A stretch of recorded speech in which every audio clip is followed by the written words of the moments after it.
चलो गंदे बच्चे हो तुम लोग, ठीक है, अच्छे बच्चे बनो, ठीक है। सुनो, सेक्शन 31 कुछ नहीं है, पार्टनरशिप का सेक्शन 31 बोलता है, सेक्शन 31 बोलता है कि भैया अगर कोई पार्टनर को एडमिट करो तो क्या क्या कंडीशन है और उसको क्या क्या राइट दोगे। तो कंडीशन ये है कि एक तो पार्टनरशिप डीड में लिखा होना चाहिए, दूसरा क्या है, अगर डीड में नहीं लिख रखा तो सबकी कंसेंट की रिक्वायरमेंट है, ये हम फंडामेंटल पढ़ के आए हैं। तीसरा, जब वो बंदा आएगा दो चीजें लेके आएगा, एक कैपिटल और एक गुडविल। कैपिटल लेके आना कंपलसरी है, गुडविल लेके आएगा तो प्रॉफिट में हिस्सा मिल जाएगा, क्योंकि सैक्रिफाइस हम तभी करेंगे जब वो बंदा गुडविल लेके आएगा। अगर हम सैक्रिफाइस नहीं करेंगे तो वो शेयर कहाँ से ले लेगा, और हम सैक्रिफाइस तभी करेंगे जब वो पैसा देगा गुडविल का। और उसको राइट किस किस चीज़ में मिलेगा, कैपिटल के बदले में उसको प्रॉपर्टी में मिलेगा और गुडविल के बदले में उसको प्रॉफिट में हिस्सा मिलेगा, ठीक है। ये आपके जी कैपिटल के बदले में प्रॉपर्टी में हिस्सा मिलेगा बिजनेस में, हाँ, जो उसके पास जितनी एसेट्स हैं, ठीक है, एसेट्स वगैरह जितनी भी हैं, ठीक है। उसकी लायबिलिटी क्या है बिजनेस को लेके, उसको बिजनेस करना पड़ेगा, समथिंग जो भी हम डीड में लिखेंगे वो सारा है। सेक्शन 30 बिल्कुल बिल्कुल बिल्कुल लिखना बंद कर दिया है, फंस जाओगे। हाँ हाँ जी, सेक्शन 31 में 5 चीज़ें हैं। वापिस क्या बोल दिए, ये वीडियो बन रही है सच में, कोई दिक्कत नहीं है, देख लेना यार। अरे हाँ सच में लिख लेना, ये टाइम तभी, अरे यार क्यों बना रहा हूँ मैं तुम्हारे लिए तो बना रहा हूँ कि शाम को देख लेना, सिर्फ तेरे लिए नहीं, क्योंकि मुझे पता है कि अब पढ़ाई नहीं हो पाएगी, कोई कितना भी हीरो बन ले उसे सिर्फ रिवीजन ही चाहिए अब, और ये सारी चीज़ें पता करनी है उसको बार बार, तो यही याद करेगा वो। बस भाई नहीं यार, नेवर, बिल्कुल नहीं। सेक्शन बचा है, आगे बढ़ते हैं।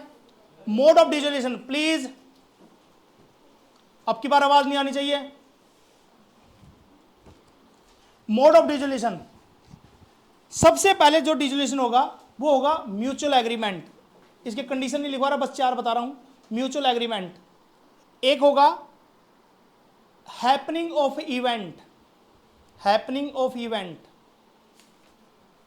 तीसरा होगा डिसोल्यूशन बाय कोर्ट, बस 3 हो सकते हैं। डिसोल्यूशन बाय कोर्ट,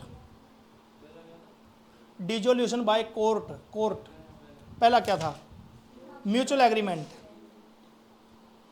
और चौथा है बाय नोटिस ना, नोटिस अलग है, कोर्ट अलग है। हाँ जी, मैं सारा बता रहा हूं, पूछो मत बीच में। हाँ, कोर्ट जब डिसोल्यूशन करता है तो 5-6 केस हो सकते हैं।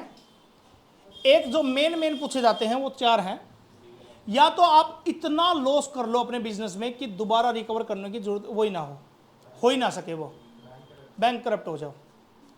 दूसरा हो सकता है कि आपका कोई पार्टनर डिसेबल हो जाए, कंप्लीट डिसेबल हो जाए कि भैया काम ही ना कर सके, या फिर आपका कोई पार्टनर कोई इलीगल काम में फंस जाए जिसका मतलब समाज के ऊपर कोई बैड इफेक्ट पड़े, पार्टनर फंस जाए तो, ठीक है। और अगला है, अगर आप किसी ऐसे अनसाउंड माइंड पर्सन को अगर आप अपना पार्टनर बना लेते हो तो कोर्ट आपको बोल सकती है। और इसके साथ साथ और भी 2-3 पॉइंट हैं कि भैया, तो ये आप देख सकते हो पेज नंबर 7 पेज पे। डिसेबल अगर हो जाए तो म्यूचुअल एग्रीमेंट में नहीं आता, कोर्ट में भी आता है। कंपलसरी क्या होता है, जिसमें आप अपना सारे पार्टनर मिलके एक डिसाइड कर लें कि भैया अब हमें इस बिजनेस को कंटिन्यू नहीं करना। हाँ, कोर्ट नहीं है ये अपना खुद का है। कंपलसरी कौन सा है, कंपलसरी कौन सा, लॉस वाला, हाँ लॉस वाला, ठीक है, लॉस वाला कंपलसरी है, ठीक है।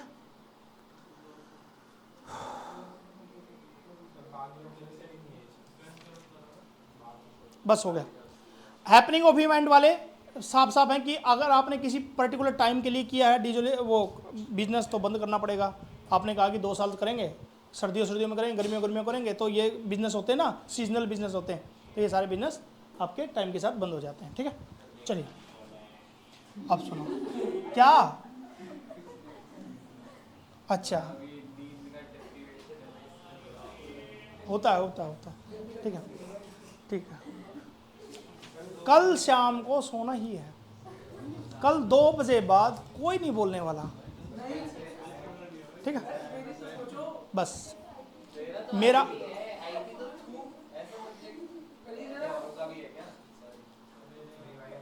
बस हो गया, इंटरटेनमेंट हो गया, आज के लिए इतना ही चाहिए बीच बीच में बस। ठीक है, चलिए लिखते रहना, पढ़ते रहोगे। ठीक है, पढ़ते लिखते रहोगे तो काम आएगा। डिजोलेशन का क्या करना है? डिजोलेशन में जब भी हम किसी पार्टनर को या किसी भी लायबिलिटी की पेमेंट करते हैं, उसका एक तरीका है। पहले आप एक्सटर्नल लायबिलिटी को पे करते हो, प्लीज ब्रो, नहीं गया वो दिन। दूसरा, पार्टनर के लोन की पे करते हो। तीसरा, पार्टनर कैपिटल पे करते हो। और चौथा आपका पीएसआर में प्रॉफिट रिमेनिंग कैश को डिस्ट्रीब्यूट कर देते हो। आपकी सीरीज यही रहेगी पेमेंट करने की। आपको फंसाएगा वो, ए का लोन है, मिसिस बी का लोन है, किसको पहले पे करोगे? मिसिस बी को पहले पे करोगे। ठीक है, तो बाहर की लायबिलिटी पहले पे करनी है। ठीक है, अगर मान लो, हाँ जी, पीएसआर में जो बचा हुआ पैसा है, ये सेक्शन 32 है शायद, 49, 48, 49 दूसरा है। हाँ आ सकता है, 48 है।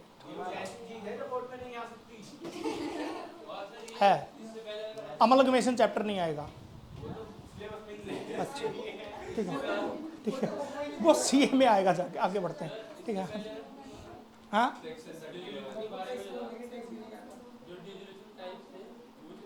डिसीजन के टाइप्स भी इसी में आते हैं। ठीक है, डिसीजन के टाइप, ठीक है, मोड ऑफ द उसका कोई सेक्शन नहीं है। डिसीजन का अपना एक सेक्शन 31 है शायद, कोई 31 नहीं, कौन सा सेक्शन डिसीजन का? 39, डिसीजन का सेक्शन 39 है। 48 पेमेंट का है। ठीक है,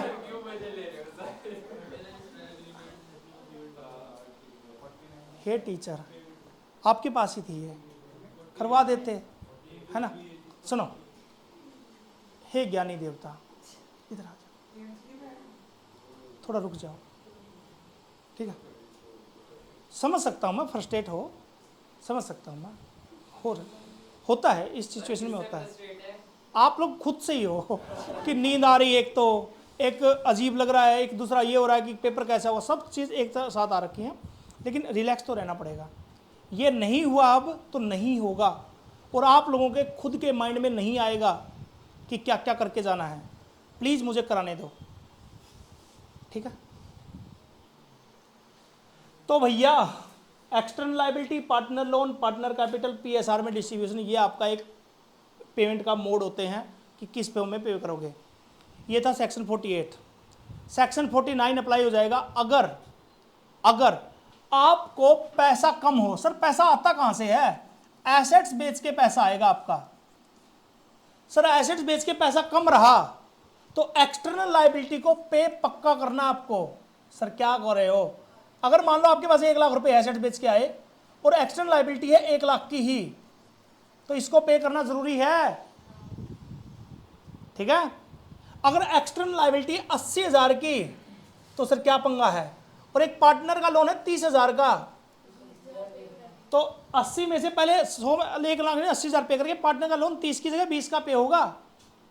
ठीक है, दिमाग में रखना ये बात। हाँ, तो फिर सेक्शन 49 अप्लाई होगा। आगे बता रहा हूं अभी। अगर एक्सटर्नल लायबिलिटी ज्यादा की है तो पार्टनर अपनी पर्सनल एसेट्स में से लेके आएंगे। ठीक है, फर्म के डेप्ट को। ठीक है, बस हो गया ये। एक क्वेश्चन और आने की संभावना जो है बहुत इंपॉर्टेंट, बहुत कुछ है अभी तो। ठीक है, सुनिए जी जरा। अगर मान लो किसी पार्टनर ने हमसे धोखाधड़ी करके एक नया बिजनेस स्टार्ट कर लिया और उसमें से प्रॉफिट कमाया, केस नंबर 1 है ये, तो प्रॉफिट वापस लाना पड़ेगा। ठीक है। नंबर 2, अगर हमारी प्रॉपर्टी यूज करके कमाया, अगर हमारे पैसे यूज करके कमाया तो पैसे भी लाने पड़ेंगे और प्रॉफिट भी लाना पड़ेगा, दोनों काम करने पड़ेंगे। लॉस तो बियर खुद ही करेगा। सिर्फ पैसे कमाए, प्रॉफिट कमाया तो 10,000 रुपये प्रॉफिट लेना पड़ेगा बिना कंसेंट के, अगर बाहर गया है तो। नहीं नहीं, सिर्फ प्रॉफिट वापस लाएगा, फर्म में आ जाएगा, बटे बुटे का कुछ नहीं। लॉस होगा तो वो बियर करेगा खुद ही। क्या? हाँ, कैपिटल नहीं बोलते इसको, कहते हैं कि अगर फंड उसने यूज किया तो फंड भी वापस देगा और प्रॉफिट भी देगा, अगर लॉस है तो पूरा फंड वापस देगा। ठीक है। ट्रीटमेंट ऑफ, बीच में गुनगुन मत करो। ट्रीटमेंट, तेरे को नहीं देख रहा यार, एक तो तू खुद पे ले जाता है। तू कौन है? तू तो स्टार है। हाँ, तेरे को नहीं देखता, लेकिन तू एंगल पे ऐसे पे बैठा कि तेरे को देख लेता हूं मैं। ठीक है, वरना तो मैं बोल तो बच्चों कर रहा हूं, फिर वही तो। ठीक है, चलो बस अब शांत होंगे। WCR अगर हमारा है, अगर और रियलाइजेशन में है, डिजोलेशन में है, और उसका क्लेम नहीं है तो पार्टनर में डिस्ट्रीब्यूट कर देना, ये सब में है। और अगर क्लेम है तो WCR को पहले क्लेम को डालोगे रियलाइजेशन अकाउंट में,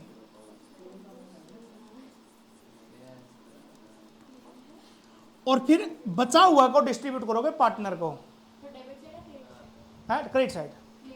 हाँ, WCR मान लो 1 लाख का है तो क्लेम 80,000 का, तो 80,000 को किस में डालोगे? WCR से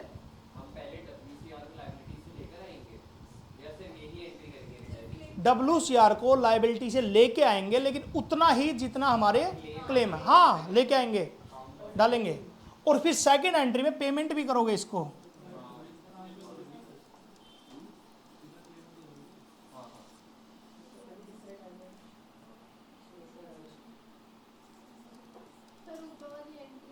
अरे टू बैंक, जी बताइए क्या कह रहे थे? नहीं, और किससे होगी?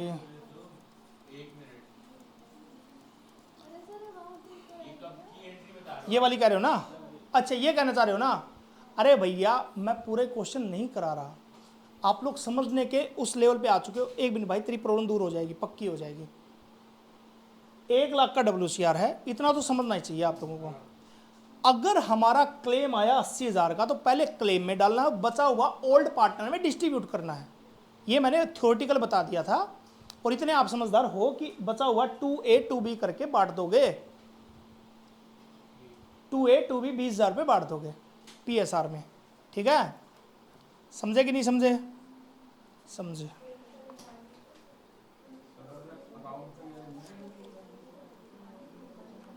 चलिए।